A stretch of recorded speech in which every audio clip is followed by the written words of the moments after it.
Blog Talk Radio.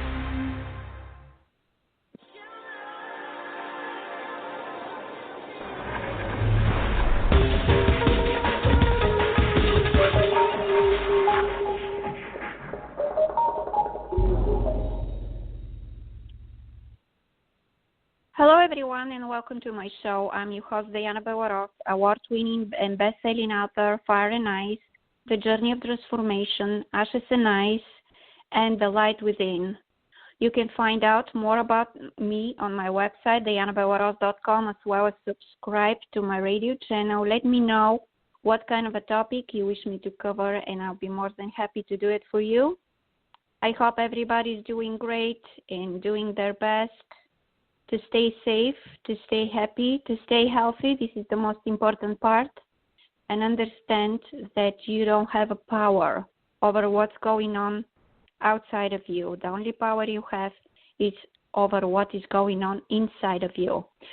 And since I have been working on domestic violence and abuse for the past 12 years and have written several books, which includes Fire and Ice, Ashes and Ice, the saga, which are available on Amazon, Barnes & Noble, and everywhere where books are sold. And today I'm going to cover a very important issue. It's healing after toxic relationship. Before talking about healing, I'm going to read just a little bit what a toxic relationship looks like and how important it is for you to remove yourself from that kind of a relationship as well as environment, because sometimes we don't realize that the environment we live in is actually toxic for us, and we are experiencing one bad thing after another without paying attention to our surroundings. So here's just several things about toxic relationship, and is your relationship toxic? This is the title of it. And it's written by medically reviewed by Janet Brito. It's medically reviewed. It's from November 11, 2019.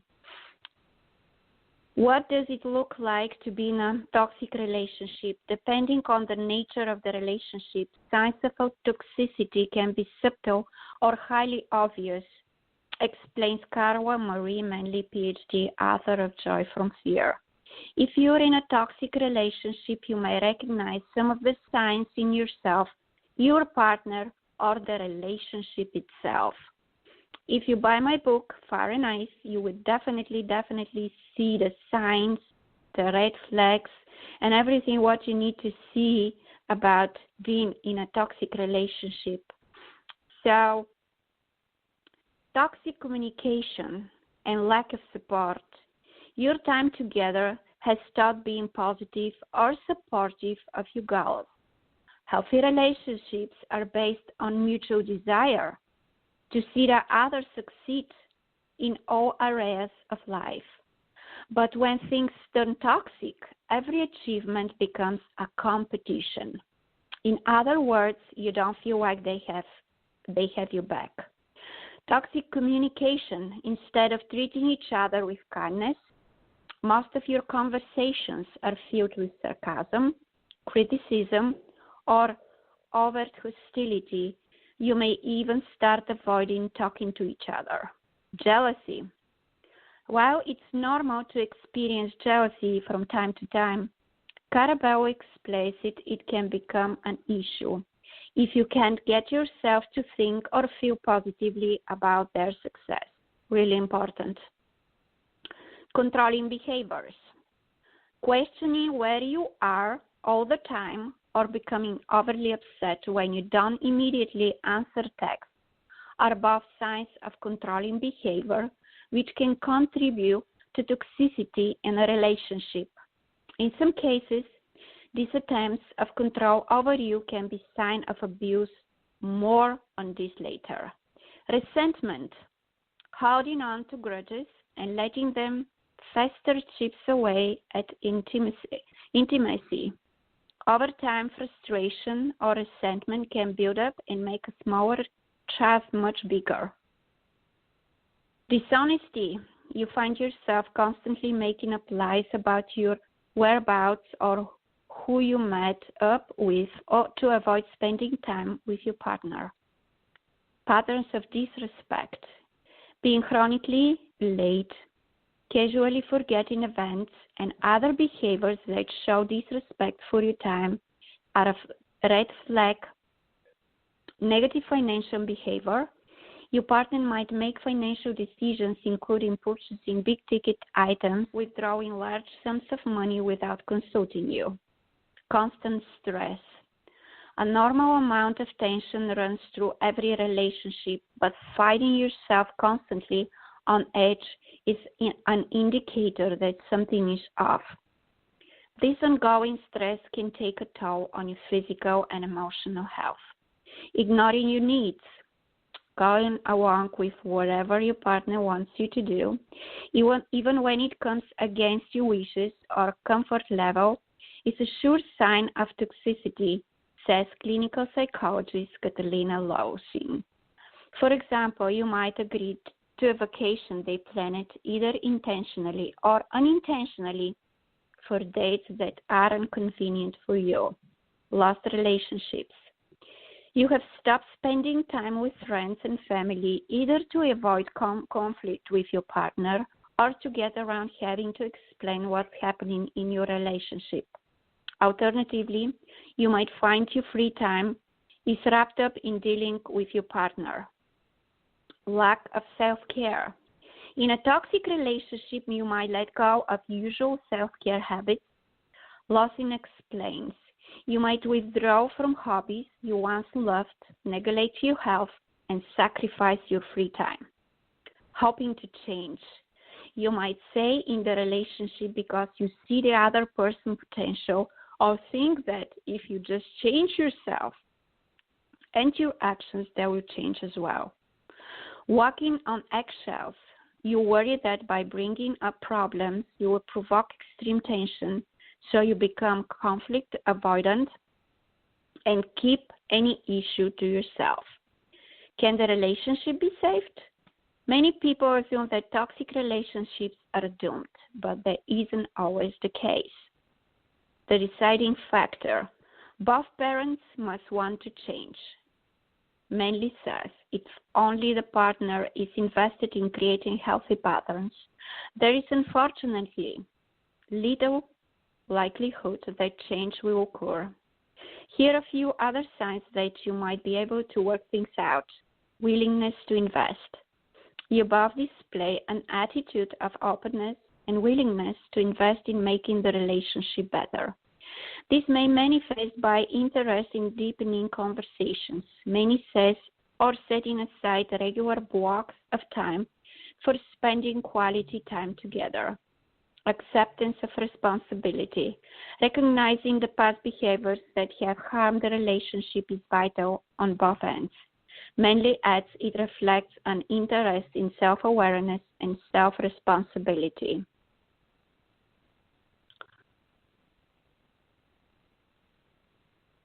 Shift from blaming to understanding. If you're both able to steer the conversation away from blaming and move forward understanding and learning, there may be a path forward. Openness to outside help. This is a big one. Sometimes you might need help to get things back on track, either through individual or couples counseling. How can we move forward? According to Manly, repairing a toxic relationship will take time, patience, and diligence. This is especially the case, Manly adds, given that most toxic relationships often occur as a result of long-standing issues in the current relationship or as a result of unaddressed issues from prior relationships. Here are some steps for turning things around. Don't dwell on the past. Sure, part of repairing the relationship will likely involve addressing past events, but this shouldn't be the sole focus of your relationship moving forward. Resist the temptation to constantly refer back to negative scenarios. View your partner with compassion. When you find yourself wanting to blame your partner for all the problems in the relationship, try taking a step back and looking at the potential motivators behind their behavior. Has they been going through a hard time at work? Was there some family drama weighing heavily on their mind? These aren't excuses for bad behavior, but they can help you come to a better understanding of where your partner is coming from. Start therapy. An openness to therapy can be a good sign that things are mendable. Actually, following through on this can be key to helping the relationship move forward. While couples counseling is a good starting point, individual therapy can be a helpful addition, Manley says. Concerned about the cost, you can find always affordable therapy. Find support, regardless of whether you decide to try therapy. Look for the other support opportunities. Maybe this involves talking to a close friend or join a local support group for couples or partners dealing with specific issues in their relationships such as infidelity or substance misuse. Practice healthy communication. Pay close attention to how to talk to each other as you mend things. Be gentle with each other. Avoid sarcasm or mouth jabs, at least for the time being. Also focus on using I statements, especially when talking about relationship issues. For example, instead of saying, you don't listen to what I'm saying, you could say, I feel like you aren't listening to me when you take out your phone while I'm talking. Be accountable. Both partners must acknowledge their part in fostering the toxicity.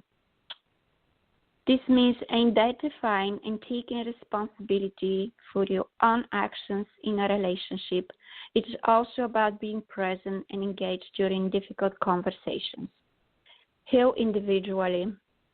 It's important for each of you to individually determine what you need from the relationship and where your boundaries lie. Even if you feel like you already know what your needs and boundaries are, it's worth revisiting them.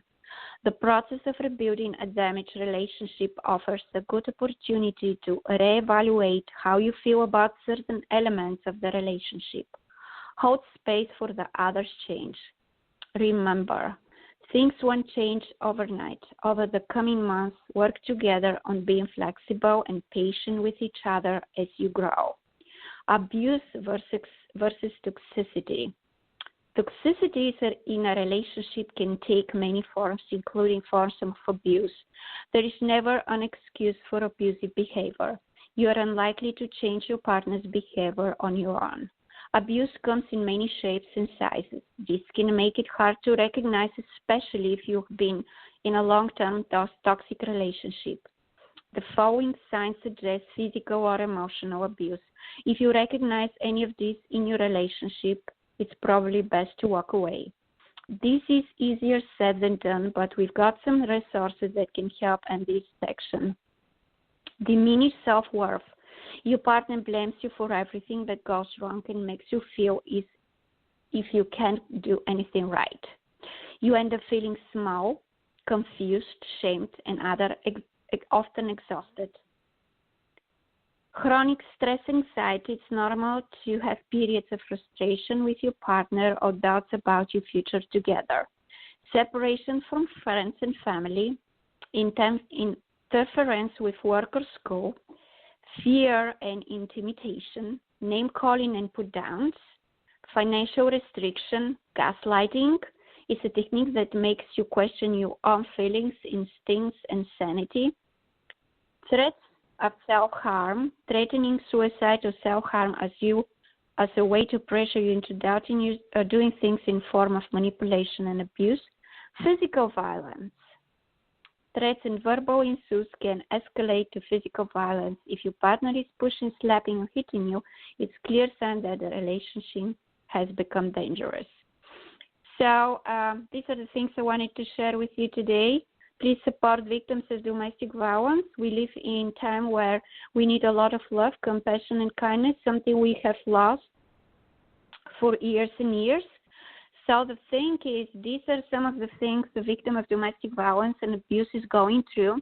My books are available on my website, dianabellaroz.com. I do live coaching as well. I have done a lot of coaching for a lot of people. Most of the victims of domestic violence, they're hiding for numerous reasons. because they're being constantly, additionally gaslighted, abused, they're being afraid for their life, and so many other reasons around it. But if you want to find out more about domestic violence and abuse, please read my books. I've been through all this hell by myself, and this is going to give you a lot of information about the relationship you have at the moment, as well as can save a life and give it to somebody you feel like they need it. So I wish you safe and healthy weekend. It's Saturday today. It's almost 4 p.m. You can find out more about me. Follow me on Instagram, Twitter, Facebook. It's DianaBellaRoss.com, everywhere. And let me know how you feel about domestic violence and abuse. And the help is free for the victims of domestic violence and abuse. And if you have any question, please don't hesitate to reach to me on any of these media places, as well as email it to me, DianaBellaRossShow@gmail.com. And if you want to share your story, because our stories are distinct, and save somebody's life, you can do it by reaching to me again at DianaBellaRossShow@gmail.com, as well as subscribe and share this radio podcast with everybody, available to download for free on Blog Talk Radio, Player FM, and Twitter. So thank you so much for being with me, and I wish you amazing, amazing weekend.